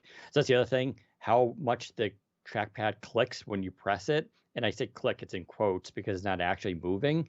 But you can use a slider and adjust how much of that does. And it's really kind of a cool experience. And you can be able to really customize your trackpad to basically make it feel however you want. So I'm very excited about this because there's not a lot of new technologies in laptops that really come around. You still have a lot of display stuff that's interesting, audio, but nothing groundbreaking. This is going to be one of the first major modality changes for our laptops for Windows PC users that we've seen in years. And you're going to see a lot more of it. I wouldn't be surprised at CES if we start hearing of some laptops. I wouldn't be surprised at Dell. I'm really curious about Dell. I think Dell's got something coming. I think Dell's got a cool new laptop coming at CES, I believe. But we'll see what happens there. But I think you're going to start to see more of this stuff. So I just want to kind of get ahead of it because I think it's really neat. All right. Zach, did I miss anything for this? I think so. Thing of the week. You want to talk about the Lumia 800 for a bit? Yeah. So I got it right here in the cyan blue, the only real color, of course, for this device. I actually bought this on eBay a while ago. I forgot. No, I did have the Lumia 800, but I lost my luggage years ago, and then it was found, and in that luggage I had a bunch of Lumias, and it got pilfered. So the 710, I think was, or the one on T-Mobile, the 800, I lost a bunch of Lumias. But the Lumia 800 is 10 years old this month, and this was a momentous device, right? This was the first Nokia Microsoft partnership. I still remember I was working in the sleep lab in New York City, Cornell, when the news came out, and I remember it because you have to understand in the United States, Nokia wasn't a thing. Yeah. Nokia they weren't sold through carriers. You had to go to like Best Buy, spend like, I don't know what they were, $700, buy it out of pocket, and then drop a SIM in there. And if you're on Sprint, none of this made sense. There were no SIMs on Sprint. There weren't CDMA devices. So I was on Sprint. So a Nokia device was never even an option because I don't think they supported CDMA. And you couldn't get it through the carrier. So when this happened, I was like, all right, what's the big deal? I mean, I've heard of Nokia. They seem to have a loyal following. And I remember we started seeing the leaks of the device even before it came out, right? And this idea that like Nokia is going to start making a Windows phone.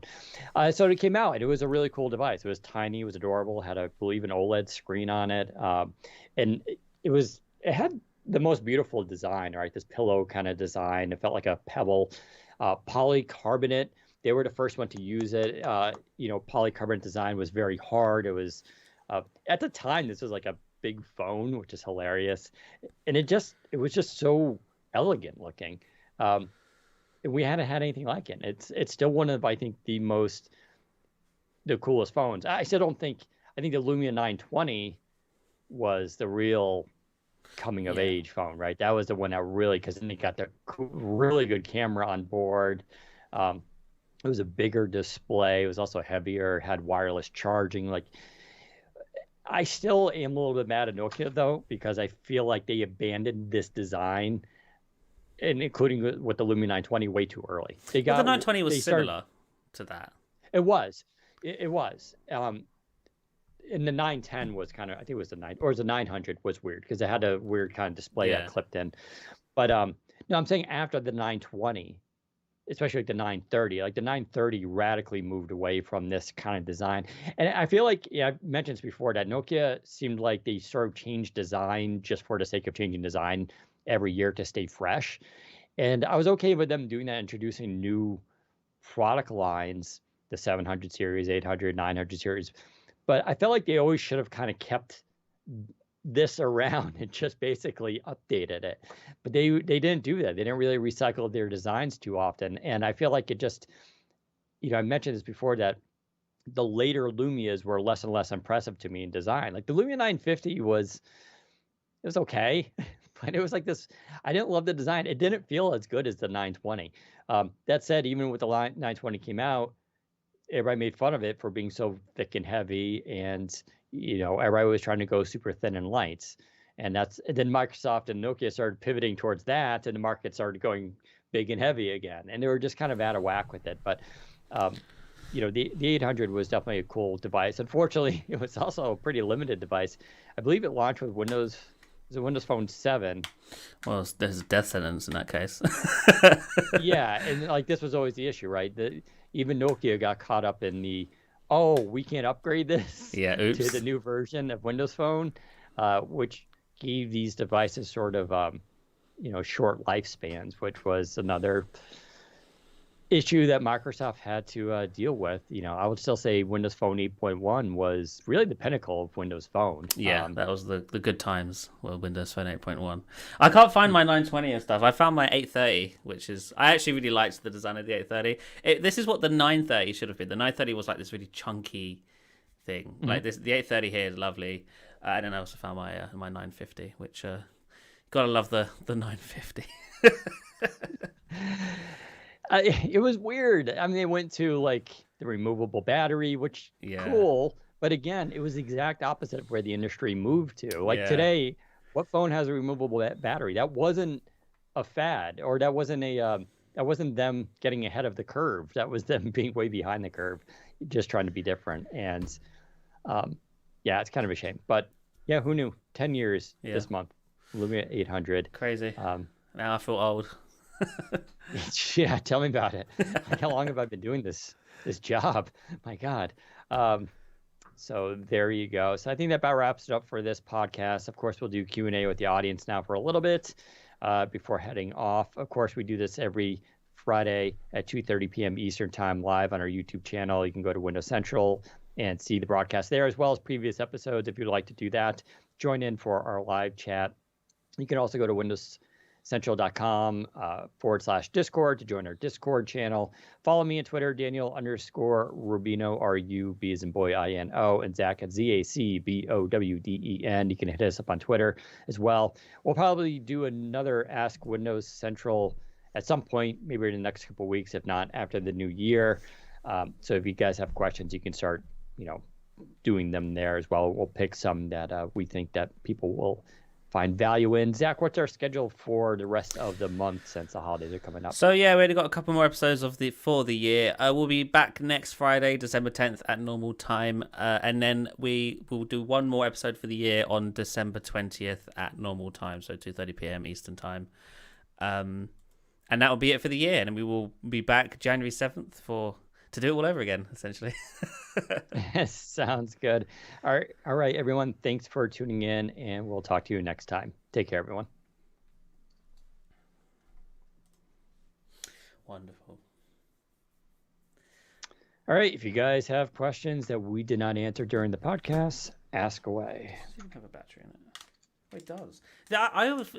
I've been using the Duo 2 for too long. I'm picking up the 930 and stuff, and I'm like, these are really light. They feel like nothing. Yeah, they're almost too light, though. Yeah. Because then you get into that thing where they're so light they feel cheap. Yeah. Which is funny, because I never used to think they felt cheap. I used to think these were really nice. I kind of thought that. I thought the Lumia 950 compared to the other ones. Oh, the 950 for sure, yeah. But the 930 and the 830 and stuff, I didn't think were all that cheap. Zach, for the new Windows 11 Start menu features, those won't come to the general release until late in 2022 with the once-a-year release question mark. We don't know for sure. Microsoft has the technology to backport it to the shipping build of Windows 11 at some point if they want, but history would suggest that, they will wait for the next major version of Windows 11, which, as far as I'm aware, will be sort of done in May, but won't ship until the second half of 2022. So, some points, maybe September, maybe October, who knows. Any news on Surface Earbuds 2? No, I don't know anything about them other than we're probably not going to see a new pair for at least another year, maybe fall next year if we're lucky. That's a long time. You don't think we'll see them in the spring? Well, the problem is with that stuff, to be perfectly honest, it's like it's hard getting intel on those. They're very small. It's a very small team that works on that stuff, and it's not like we never really got much leaks on any of the headphones before. Yeah, so. the only back before the headphones and the earbuds were announced, I had actually heard that they were working on them, but only because they were being worked on alongside Andromeda as accessories for Andromeda, and then obviously Andromeda didn't happen, so the headphones launched without the phone and stuff. But yeah, since then you really can't tell you can't find out anything about them because the teams are so small. But yeah, next fall is possible for a new pair of Surface earbuds. I don't think we're going to see a new pair of Surface headphones, only because we just got the 2 Pluses earlier this year. Was that this year? Yeah, earlier this year. Yeah. So Which you still need to review. Sorry, they're the same as the 2s. I swear. Yeah, well, they have a dongle now. I know, yeah, they have a direct connection, which I actually prefer that. The direct connection is nice. Sure. Yeah. I'm just booting up my 830. I'm just curious to see if it's set up. Should wear them on the next podcast. Maybe I'll do that. Will the glance bar on the Surface Duo 2 ever get updated to include other notifications? Microsoft knows it's a thing people want, so I would assume so. I don't have a time an ETA for that though. If Microsoft made a handheld console, would it use Android or be a flavor of Windows? I'm sure it would use Android. Well, yeah, it could. Yeah, but they could do it with Windows. But I don't see why. Windows is so overkill. Why? Yeah, it's so overkill. Yeah. Well, they could do Windows Core. What to do on it? Windows Core OS Windows Core OS would be perfect for something like that. But I don't know if they have the guts. So I will take. Here's what I think they could do. They didn't want to use Android, which I don't know why they wouldn't want to use Android because they already made the Duo. Like they're getting that experience, right? So why not? One possible workaround is if they're going to do something like an Xbox gaming stick, that and a handheld, I would presume would share like a similar firmware OS custom thing that would then run their own services and stuff. I could see that happening. Maybe that would be some sort of Android-based system. I don't know. I can see something like that, though.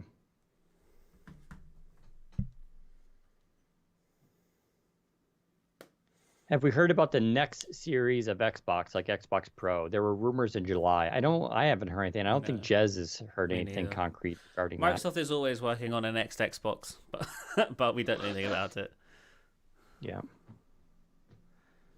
Surface Duo 3 gets Qi charging. I would bet on it. Yeah, I'd be very shocked if it doesn't. It's a natural evolution at that point. It's like, come on, Microsoft. Yeah. They would have to actively work around not adding it. Yeah, they're absolutely not against Qi. They want it in there. But mind you, we've mentioned this also. It went from the Duo 2 went from 4.8 millimeters to 5.5 millimeters. It already got thicker, and it went up by $100. Like to put in a wireless charging. And we don't know the thermal limitations, the thickness, the pricing. Like it just didn't make sense for this version. But as the technology improves and they can not compromise on design, they absolutely want to do it. And I think by the time Surface Duo 3 comes out, foreshadow, they'll have a lot better technology. So. I noticed Microsoft sold out of Studio 2s in the US and UK recently. Does that mean a new version is imminent, or is it all over for Surface Studio? The Surface Studio line is not dead. That said, I wouldn't be surprised if they are all out of Studio 2s, so I don't think they make them anymore.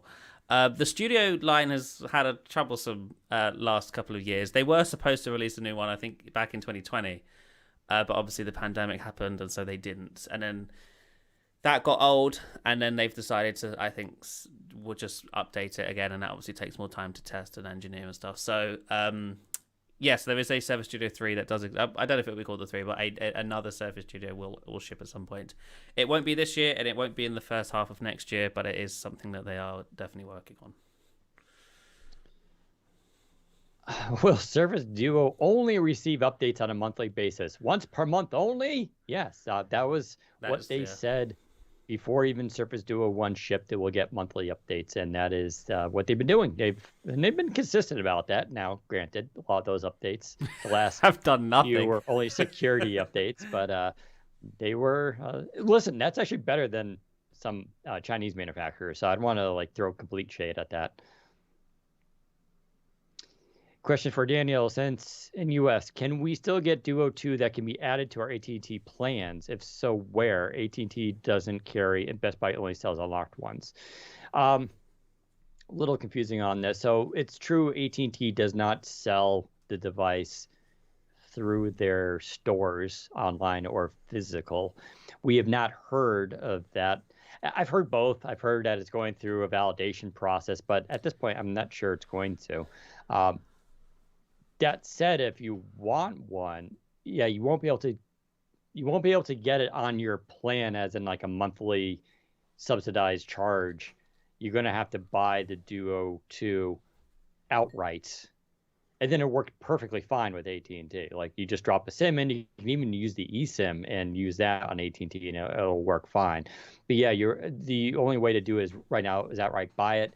There are trade-in deals. I believe Best Buy may still even have theirs active where you can get up to $700 cash back for trading in your existing phone, and that's probably your best route. I forgot to rant about this on the podcast. Maybe I'll do it next time. No, it was so funny that when Duo 1 came out, it was so expensive, and people ragged on it. And then, of course, Microsoft started discounting it for like $200 on Black Friday and all this. And they're like, oh, here we go. They're starting to discount the phones. I'm like, well, it's Black Friday. They discount all their Surface stuff. And then, eventually, it was like 6 months later, the price really did start to get chopped in half, right? But this time, though, the only Surface that didn't get a discount on Black Friday was the Surface Duo 2. And people are mad at Microsoft for doing that because the expectation was like, watch, it'll be like $600 in 2 months. And they didn't even cut it by $1, and now people are mad about that too. It's like, Yeah. well, what do you want them to do? I'll I tell don't you know. why They they can't. did cut it. It's because they certainly didn't make as many this time around, so they Right. don't have to shave off the stock. Maybe towards the end of, maybe towards the next gen, whenever the next version Sure. is close, they will start cutting the price. But I think Microsoft had expectations for the Duo One, and immediately could see that they weren't going to meet them, which is why the price was slashed much earlier. Whereas the Duo 2, they didn't make as many, so they don't have pressure to cut the price as quickly. You probably won't see discounts and for another 5 months. I would say 4 or 5 months before. And I don't think they will be like as drastic as the Duo One. I don't think we'll see 50%.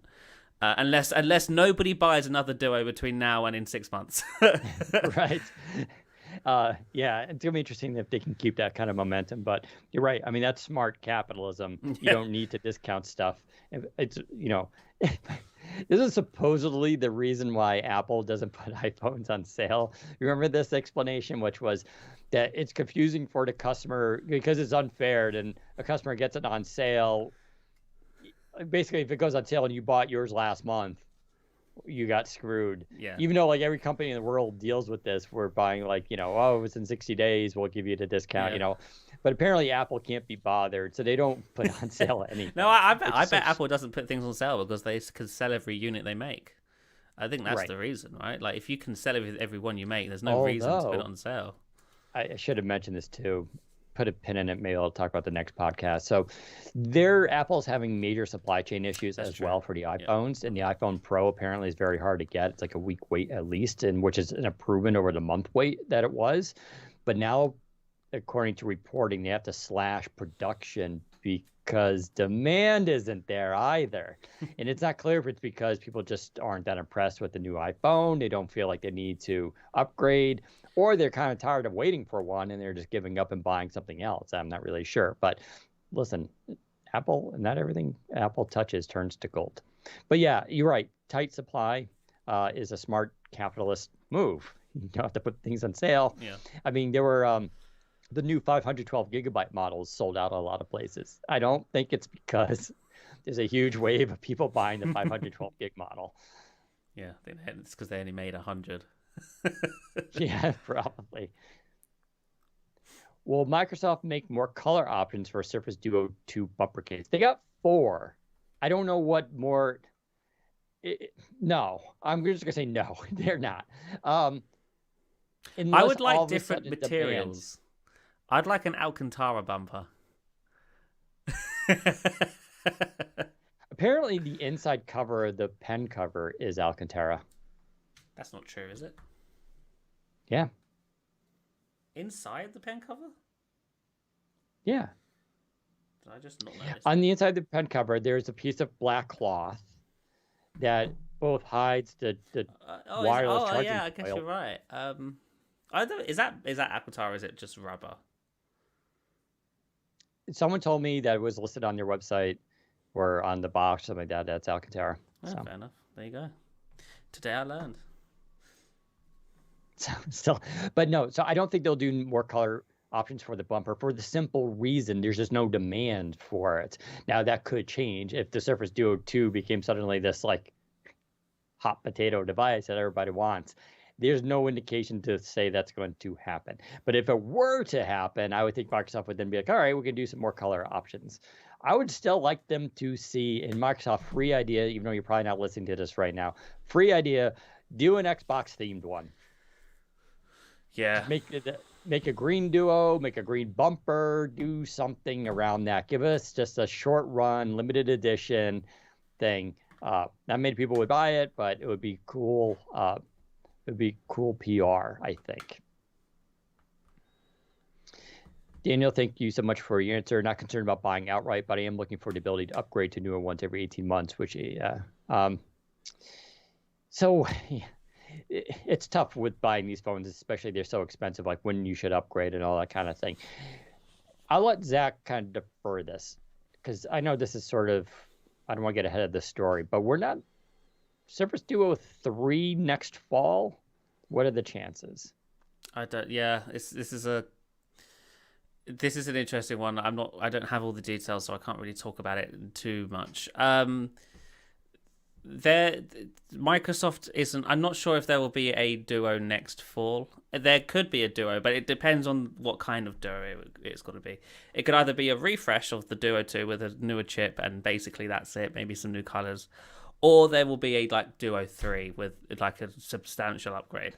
I don't know what it's going to be at this point. I've heard conflicting things and stuff, but yeah, or there might not be one at all. Like that's the other thing. They might take a year off to focus on the software, which, to be fair, the Duo needs, and then come back in 2023 with a Duo 3, which has lots of new stuff in it and whatnot. I don't know what they're going to do at this point. That's a story that I'm working on for next year, I think. But yeah, I would listen. I'd just say the Duo 2 is, from a hardware perspective, it's a great device. I think software updates are going to improve it dramatically over the next year. If you are looking to buy a Duo, buy this one now. It's great. I think you'll, as long as you're actually able to adjust to the dual screen nature of the device and all of that quirkiness. If you can, then I think you're going to have a good time with it. And plus, buying it through Microsoft, and I believe even Best Buy has an extended warranty, good through end of January. So you have plenty of time to decide if you like it or not. I freaking love it. I don't care what anybody says. It's still my favorite phone right now. Dan, you posted something about the goal of Duo Team was to price the next Duo at $999. Still a valid goal.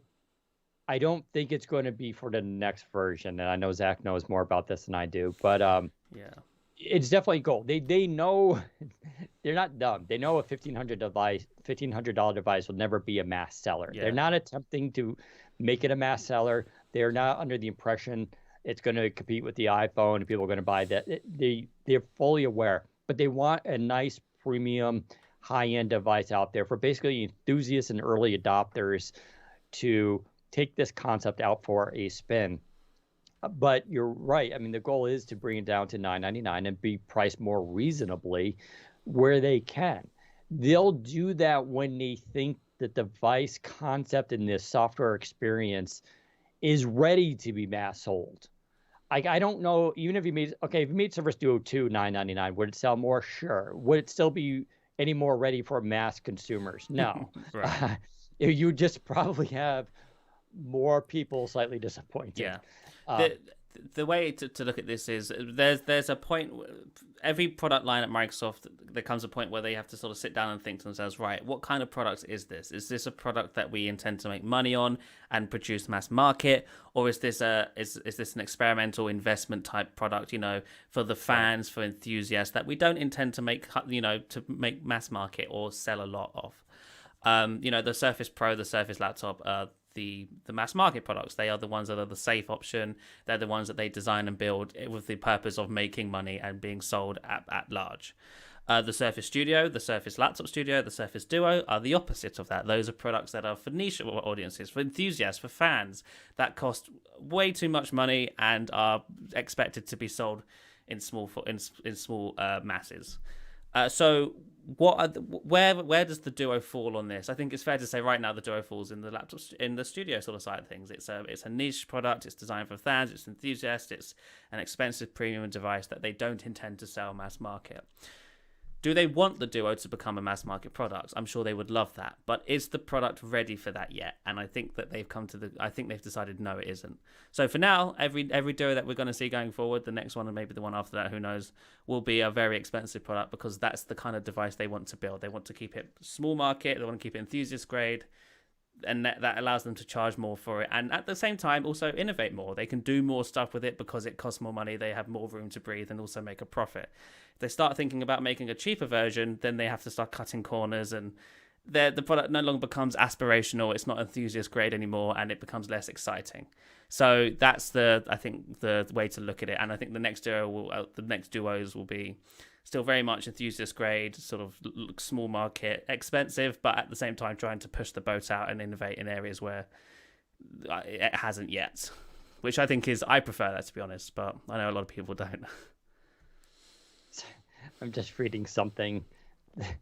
This has nothing to do with what we're talking about. It's just kind of funny / sad. Michael Montano tweeted out on November 29th when Twitter CEO Jack Dorsey stepped aside, and he wrote this. Michael Montano, who's the head of engineering for Twitter, wrote this huge thread about how he's excited about the new CEO. He's an engineer, and he's like, let's show the world the Twitter's potential, and just like gave this rah, rah, rah, thing. Well, today he was laid off. Oh, no. That's unbelievable. Yeah, Twitter's head of engineering and his team is basically gone. Jesus. I mean, reorgs can be painful, but yeah, jeez. That's like if a new CEO took over from Microsoft and Panos Panay was like, I'm excited about the future. And then like a week later, he's laid off. Anywho, let's go back to questions. Zach, you said Surface Laptop Go 2 is coming in the spring. What improvements are coming? I don't think anything major. I think this is very much just going to be a chip refresh. Perhaps it will have a backlight keyboard. I actually don't know. That's just me assuming that that's something they're going to add. But a chip refresh is certainly sort of the main sort of upgrade there. The design will be the same, and I think the feature set will be the same as well. Zach, Dan, what would be the next Surface device you would buy? I mean, so I've talked about this before. Like, I like all the Surfaces. They all have value. I really like Surface Laptop, even though it doesn't have everything technically I would want in a laptop. But my choo-choo devices, if I could only pick one, I love Surface Pro X. For me, that's the Dan device. I use Laptop Studio a lot. Been using it more often because I love the pull-it forward screen design. So that's kind of my favorite choice. And Surface Laptop's up there too. So, but I really want the Pro X. Surface Go has a ton of potential for me. I would love to see it more as a tablet, honestly, than with the keyboard. But I'd really want to see a new processor in it to bring up the speed and performance. And that's where I have hopes that they do an ARM version. And maybe thin out the bezels a little bit, make it a little sexier looking. I'd be very happy for that. I want a Surface laptop that looks like the Laptop Studio, but without the sort of the base bit. Like, could you imagine how sexy that would be if it was just like these two halves? That would be so good. Yeah, I mean, there's a lot of potential for them to do cool stuff. I mean, so my favorite, just stepping up, my favorite devices are Surface Duo 2 and Pro X. Like, if I could just take anything with me, I had to give, all my Surfaces away, those would be the two I keep. I just absolutely adore using both of those. So, yeah, and the problem with someone's asking, I wonder if skipping a year is perhaps Surface looking to make a step change for Duo 3.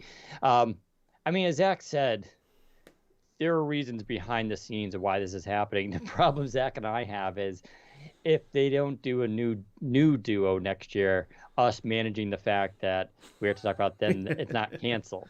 Yeah. And we're here to say right now, it's absolutely not canceled. Quite the opposite, actually. But they do want to take their time with this and make sure they get things right.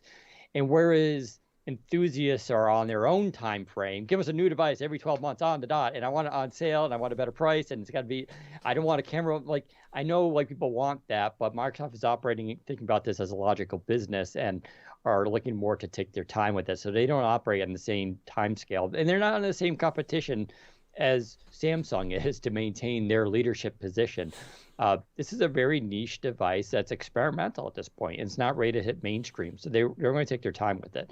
So, but we'll see what happens next year. But there's a lot of plans for Surface Duo. So I just hope Microsoft can keep it in the news and keep it fresh with updates and momentum. Yeah, they still need to improve communication. That's still their big downfall for the Duo and its community. I would still just like them to brief us on we're coming out with a major update. Yeah, because the Windows team does this. The Edge team does this every month. They're like, hey, guys, new update for Edge. Here's all the stuff in advance. And the Duo team is like, well, what? The Duo team doesn't exist for 11 months, and then 1 month of the year they come out with a new device and a new OS and they go away again.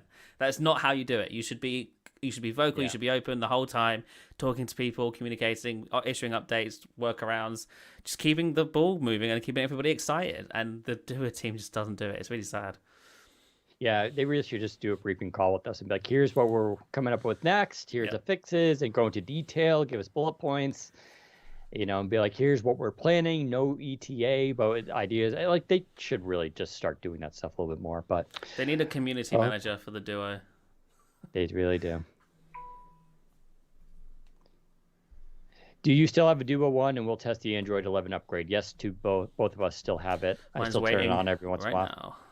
I still, It's you know, funny. it's so funny. Like after using the Duo 2 for however many Yeah, so you weeks pick it now, up and you're like, this is damn, really Duo nice. 1 is so light and thin. Right. I know. It's totally true.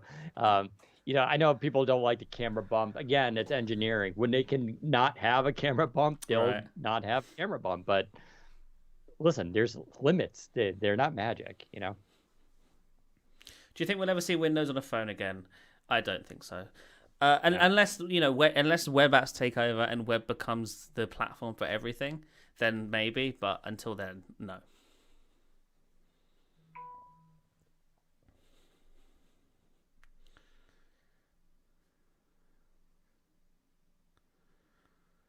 Right, a few more questions, and I think it's time to head off because it's almost 9:30 here, as you can see with the clock that I put behind me. So you all feel guilty that you've kept me here for this long. Seriously.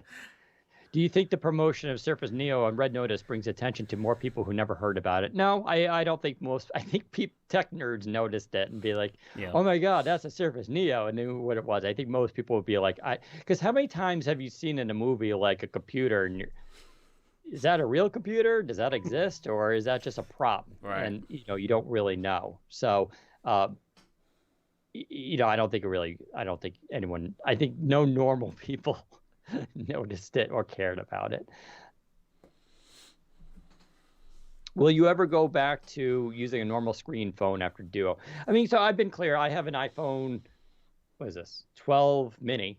I use at the gym. That's basically it, because I use the Apple Watch at the gym still, just because I like to control my Spotify. That's the only reason I use the Apple Watch. It's a timer for my work, my sets, and it's my Spotify control. So that's why I use an iPhone 11. I also like it because of all the health stuff that's in there. Will I ever go back? I mean, as long as the better question, as long as the Surface Duo is on the market and being updated and new versions are coming out, this is all I plan to use. Correct. Yeah. I absolutely love the Duo. I think it's awesome. I like it more than my Flip. I still got to sell my Flip. I'm so lazy. If anyone wants a Flip, I'll sell the Flip 3 5G, brand new. I'll sell it for $800, maybe even $750. I think you can get it cheaper now, but I'll be selling that. Yeah, and I'm sure Zach's the same. Zach, I know. Yeah, as long as the Duo is supported and exists as a product, it will be my main phone.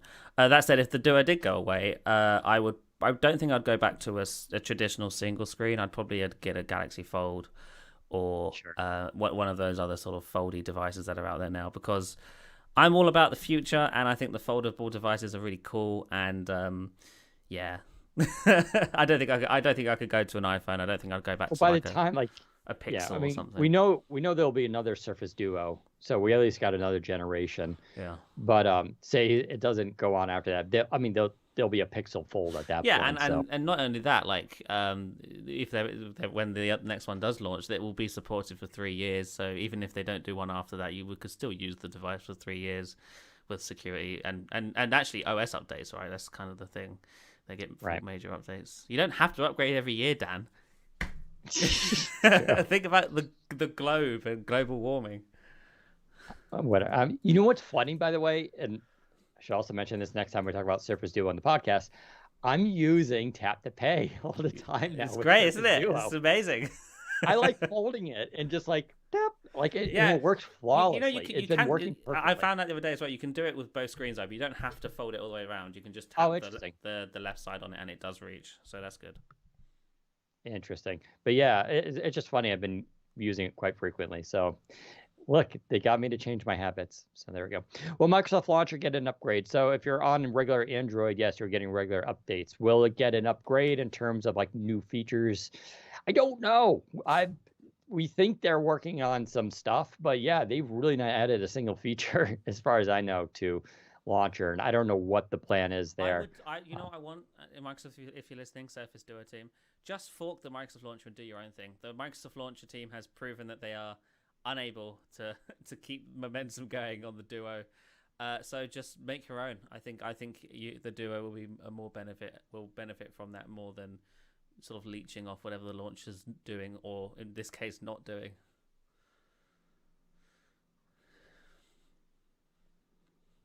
What's your rank in Halo Infinite? I don't know rank. I don't think there is a ranking system in Halo Infinite. If you're asking about the Battle Pass, I completed it. I did skip the first 25 levels because you could buy the premium Battle Pass, so I did do that, and then I used a lot of double XP tokens to rank up quickly. Then they updated the challenge progression, which made it super easy to get through a bunch of levels. So yeah, it didn't take me long to get to level 100. Yeah, I look awesome. I'm the best. All right, that's probably enough for now. Sounds good to me. All right, thank you for tuning in, everybody. We'll be back next Friday. Follow us on Twitter. We'll keep you updated on when we go live. But until then, we will see you next time.